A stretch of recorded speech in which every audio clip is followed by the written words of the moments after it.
Ангаахын шинжлэх ухааны үндэсний их сургуулийн Говь Алтай аймаг дахь салбар Ангаах ухааны сургууль нь баруун бүс нутаг төдийгүй үндэсний хэмжээнд эрүүл мэндийн салбарын боловсон хүчнийг бэлтгэдэг төрийн өмчийн их сургууль юм.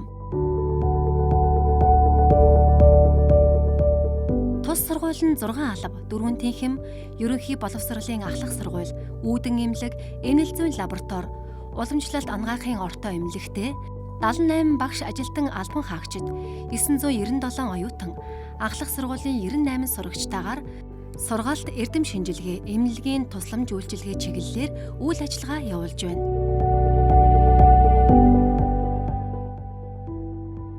(1967 онд Ангаах ухааны дунд сургууль нэртэйгээр үүсгэн байгуулагдсанаас хойш 10,000 эмч эмнэлгийн мэргэжилтнийг төгсгөн гаргасан бөгөөд баруун бүсийн эрүүл мэндийн салбарт ажиллаж буй эмч нарын 60%, сувилагч нарын 93% нь тус сургуулийн төгсөгчид юм.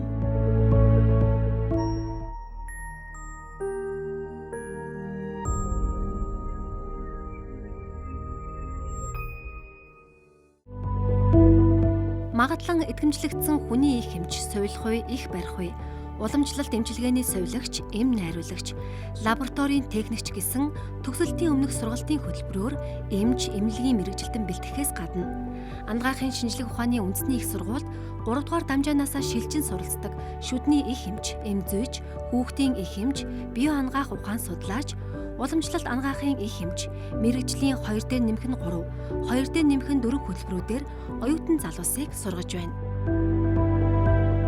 Сувилах үе, эм найруулагч, лабораторийн техникч мэргэжлэр суралцаж буй оюутнуудын төлбөрийг 100% төрөөс төлж байна. Захирлын нэрэмжит тэтгэлгийг сурлага, урлаг спортын амжилтаар тэргүүлсэн 25 оюутанд жил бүр олгож байна. Оюутны хөгжлийн хөтөлбөр хүрээнд их оронч, хөдөлмөрч, эрүүл авьяаслаг, үлгэрлэгч оюутан гэсэн дэд хөтөлбөрүүдийг хэрэгжүүлж энэрх сэтгэлтэй, хүнлэг, их нутаг, ард олноо хайрладаг эмч эмнэлгийн мэргэжилтэн бэлтгэхээр зорин ажиллаж байна. Говь Алтай аймаг дахь Ангаах ухааны их сургууль.